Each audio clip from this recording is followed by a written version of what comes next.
Hello students, welcome. Today we are going to do experiments.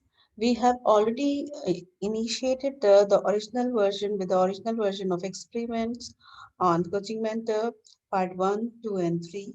We have explored the story. Now we need to explore what happened before the experiment begins and what happened after the experiment. In this particular video, we are going to summarize the experiment by Louisa May Alcott so that we have a perfect understanding, and with that, we are going to explore further in the upcoming videos. Let us begin with the summary of experiments by Louisa May Alcott. It is 1st of June and all four sisters are ready for some summer vacation. The Kings, the family for whom Meg works as a governess, are going out of town, and so is Aunt March. So Joe, Meg are both free. Make a note of the names Joe, Meg. And as we explore further, we'll come to know more names. So we will know the names of the four sisters. So right now, kindly make a note of Joe, Meg. Meg's plan for her vacation is to laze around and have some downtime. That means to be lazy. Joe has a stack of books she wants to read. So Joe we know as a bookworm. Beth and Amy are homeschooled. Make a note of these two names, Beth and Amy. So we now know the names of the four sisters. Beth and Amy are homeschooled, but they decide to take a break from their studies while Joe and Meg are on vacation. So these four girls are planning something completely different while they are on vacation. They think that when it is vacation time, they shouldn't do anything at all and that they can survive very well banking on others. Beth wants to learn some new music and make clothes for her dolls. The girls ask their mother if it's all right for them to take a break from their daily duties and enjoy their summer vacation. Mommy means it is mother. We do not use okay slang in while we are summarizing. Mommy tells them that they can try it for a week as an experiment, but she thinks they will get tired of all play and no work. So we can make out that mother, Mrs. Marsh, she did not like the idea that they shouldn't do anything at all or their daily chores, what they're supposed to do, they should walk away from their responsibilities. So she said, okay, fine. She did not want to refuse it immediately. So she said, okay, fine. All right, fine. Do experiment it. Or that means try it out for a week. And she was very convinced that without doing any work, no work, they will get very tired soon. They will not like it at all. The next day, the girls all do whatever they want instead of their chores. Chores means the daily work and housework. Meg gets up late, reads and sits around, then goes shopping and wastes money. She squanders the money away. Beth plays with her doll collection and the clothes she makes for them, makes a big mess and doesn't clean it up. Jo sits in a tree and reads and gives herself a headache.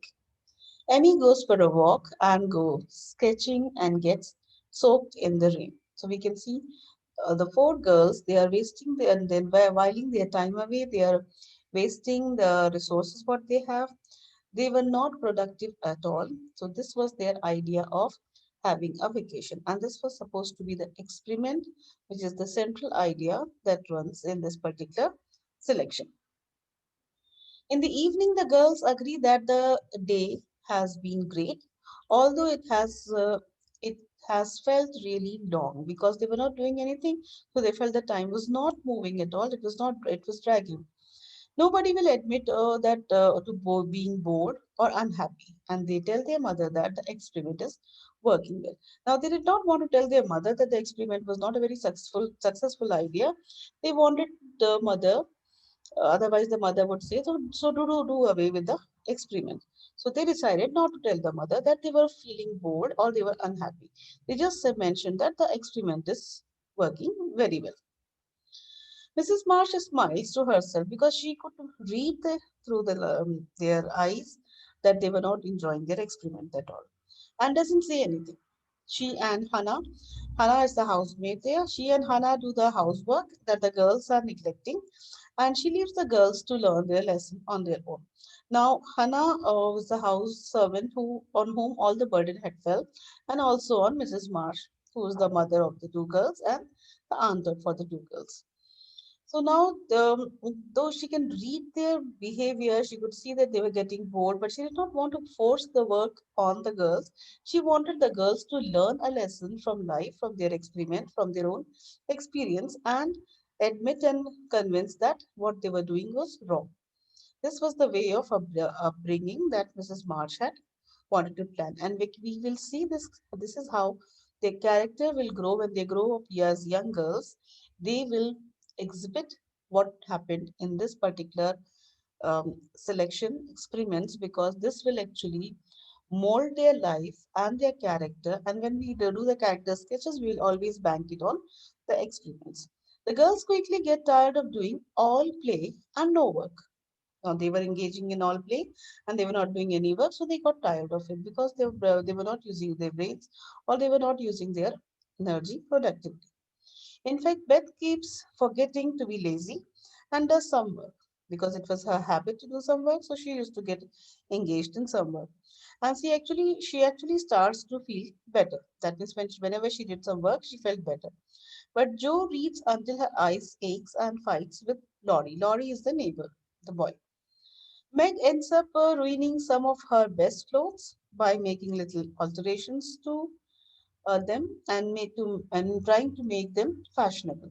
Now, Meg wanted to train herself with the clothes, stitching dolls' clothes, and later on, we see when Meg grows up, she grows up nurturing as in the habits of a housewife. Though, so in this particular selection, we can see what will happen in future. And Amy, left to herself, is bored and lonely. On Friday night, the girls are each secretly glad that the experiment is almost over.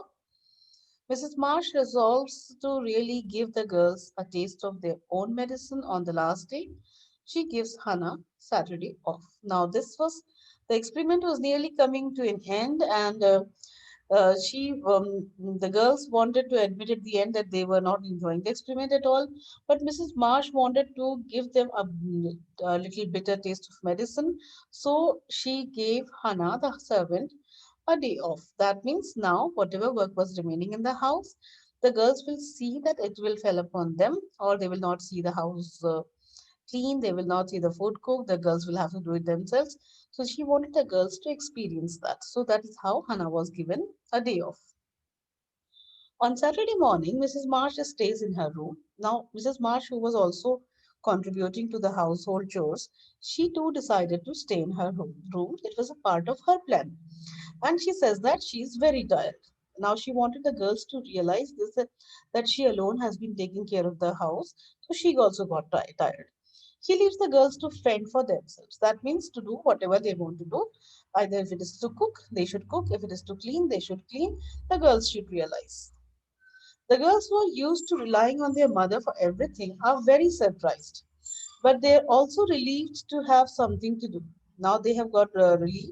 They've got relief now. They've got some kind of task to do. However, very quickly learn that the housekeeping is difficult and requires a lot of skills, and they haven't mastered. So initially, the girls felt okay, fine. The Hana is gone away. Mother is not feeling well. She's not coming out of the room. So now they have got some household chores, so they will do it. But then very soon they realize that they do not have any kind of skills. They have not mastered it. The housekeeping itself is a skill. It is not a time elapsing kind of activity. It requires basic skills to run a house, and they had not mastered that skill. The sisters make breakfast for their mother, but they are not very good cooks. And they ruin almost everything. Mrs. Marsh laughs to herself privately about their failure. She's already put aside a nicer breakfast for herself. Now, this was all a part of the plan that she knew that the girls do not know how to cook. They will burn their breakfast. It will not taste good. But Mrs. Marsh already kept something to herself for herself, and she was laughing in her sleeves, and she did not tell the girls anything at all. Now Joe takes over the cooking from Meg, and Joe, as we know, is a tomboy kind of character. She decides to invite Laurie over for dinner to apologize for quarreling. Quarreling means fighting. She was not very convinced with some certain things, so she fought with Laurie. So she wanted to make it up, so she invited Laurie, and they are quite. They know that the food that they kind of have cooked is slightly burned. Whatever they had cooked had not been done. The salad was not good. The lobster was overcooked. So, but still, they had invited Laurie over the dinner to apologize for quarreling with him earlier in the week. It's a historical reference note that dinner doesn't mean evening meal in this case. Now, over here, actually it was more of a supper dinner. It means the midday meal. Over there, it was called lunch. Now, you can just remember it as a meal if you do not want to confuse yourself with the word dinner and lunch and at the supper at the odd time. All right, so he was invited for a meal. Meg isn't sure that they are up to having company, but Joe is pretty confident that she can make the meal. Now, Joe was quite confident that Joe can cook. She plans to have corned beef and potatoes, lobsters, asparagus, salad, blanc merch, and strawberries and coffee. It's not an ambitious menu or anything. Ambitious means it's not that she's trying to be a chef, but she had too many things listed for on her menu, and she wanted to cook also. And we know that she would definitely end up destroying everything. Meg reminds Joe that the only things she knows how to make are gingerbread and molasses candy. Joe is hurt by Meg's lack of confidence. Now, Joe is overconfident and Meg is not confident at all. So we see some contrast in both the characters. Joe asks for her mother's permission and input on the meal. Mrs. Marsh tells her to do whatever she wants. She's planning to have dinner and read it as lunch. That means she's planning to have the meal with the friends and to spend the day amusing herself the way the girls have been doing. So now Mrs. Marsh also wanted to experiment the same. She wanted to reflect on their experiment. So she said that I'm also going to have a nice time with my friends, and she's going to go for a meal with her friends. So telling the girls that do whatever you want to do, and that is how she carried on. When Jo goes back downstairs, she finds Beth crying. Now, why was Beth crying? There was a little bird that this girl had, and while she was lazing around, she almost forgot to feed the bird, and that's how the bird died. Now, Beth has forgotten to feed her pet canary, Pip, for several days. The bird's name was Pip, and the bird is dead. Now, this is something symbolic over here that when she did not take care of the bird died. Now, when the girls do not take care of the house, what will happen to the house? When the mother doesn't take care of the house, what will happen to the house? So, this is some kind of a lesson or pointer for us to remember. Joe tries to comfort Beth and says they will have a funeral for Pip later. So, they wanted to have a proper funeral for the bird. She leaves Meg and Amy to comfort Beth and goes back to the kitchen. Now she leaves the two sisters to give Beth some kind of good feeling that she has to overcome the death of the bird. And uh, Joe goes back to the kitchen. And Joe rekindles the fire in the oven. Now we know that Joe is only ambitious, but she doesn't know to cook very well. Okay. Joe Joe rekindles the fire in the oven which has gone out. While the stove heats, she goes downtown and buys food. Now, doesn't realize that when you burn something, light the fire on oven, you do not go out to buy food. She's not very experienced at choosing it, so she gets things aren't very good. But she goes and buys something, comes home. When Joe gets home, she discovers that Meg has forgotten about some loaves of bread. that were rising in the hearth. That means the oven where she has put. There she has already forgotten the bread which was in cooking. She storms into the parlor and asks Meg if the bread has risen enough, since it's running over the edges of the pans. Meg, who's entertaining her friends Sally, is embarrassed when Joe comes in covered in flour. Now, this is some kind of home mess that they were experiencing, that they did not know how to cook it, so it was overflowing from. They did not know that if the bread rises, it rises above the level of the vessel, and that's how it was overflowing from the vessel.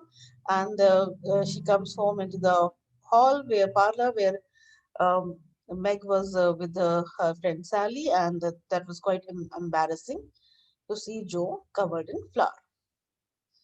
While Joe is doing the cooking, Mrs. Marsh comes downstairs and checks on how everything is going. She comforts Beth a little bit and then she leaves for the evening. The girls feel helpless without her. Without whom? Without Mrs. Marsh. So now the girls felt when Mrs. Marsh is around, everything will be fine.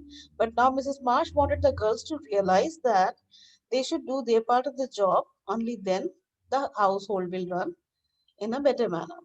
Just after Mrs. Marsh leaves, Miss Crocker appears and says that she's coming to dinner. Now, over here, dinner, please read it as lunch or a meal. Now, she's one nosy neighbor. You should remember her as such, Miss Crocker. Miss Crocker is an old unmarried friend of the family. They have been taught to be kind to her, but she's gossipy and rude.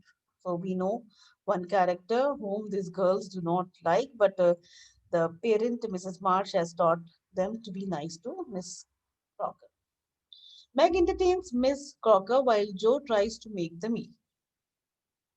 Almost everything is ruined or spoiled in some way. The potatoes are underdone, the asparagus is overdone, and the bread is burnt, and the blank merge is lumpy, and she doesn't know how to get the lobster meat out of the shell.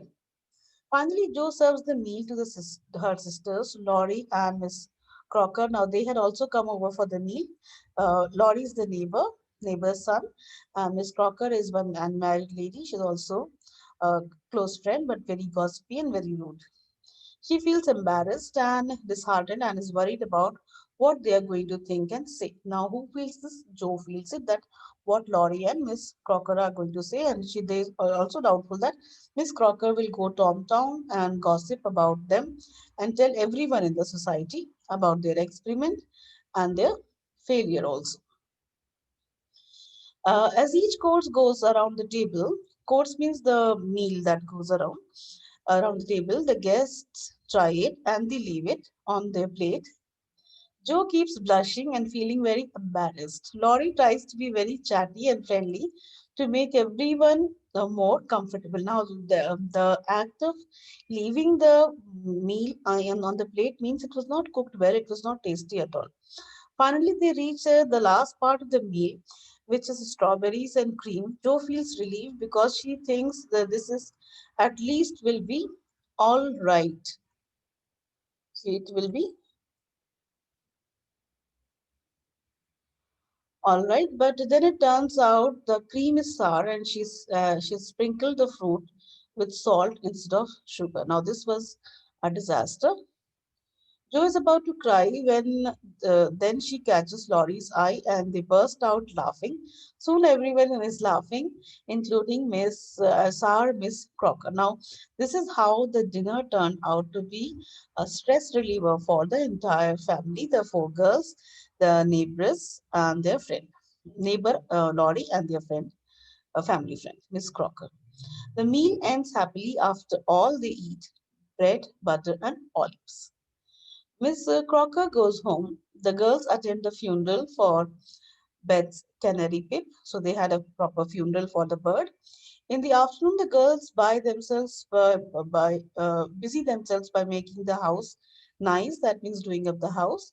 Beth feels calmer after making the beds. Meg and Joe clean up after the disastrous meal, and Laurie takes Amy out for a drive in his carriage to get her out of the way and cheer her up.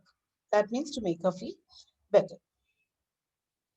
When Mrs. Marsh comes home, she finds that the girls have abandoned their experiment. That means they have done away with their experiment. They are not no longer happy or interested in that, and they decided to balance play with work. After all, that means they should balance all. That means whatever work they have, they should balance with play, and whatever play they have, they should balance with work. It should be well balanced life, not that they should leave things on others and enjoy a restful life. At the end of the day, the girls talk about what a bad day they had had and how much they missed their mother, Mrs. Marsh.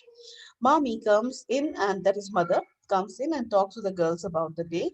They agree with her that it's better to have a few chores, chores means household work, and tasks in order to contribute to a nice home for everyone. That means it only when everyone does their part of they play their role, only then the home will be good for everyone. Please remember the word home. It means includes warmth and love. And staying busy feels better anyway. That means engaging in some work, it gives them a very good feeling. Each of the girls revolve to focus on a specific task that is in front of her. Jo is going to learn basic cooking. Now, in future, this is what will happen.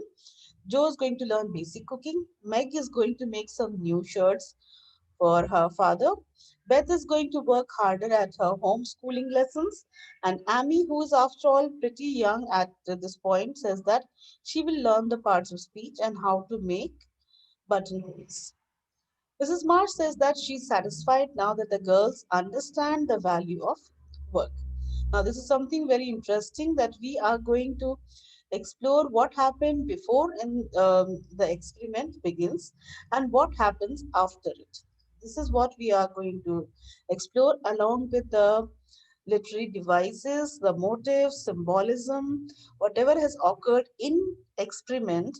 We are going to learn additional information, literary devices pertaining to experiment.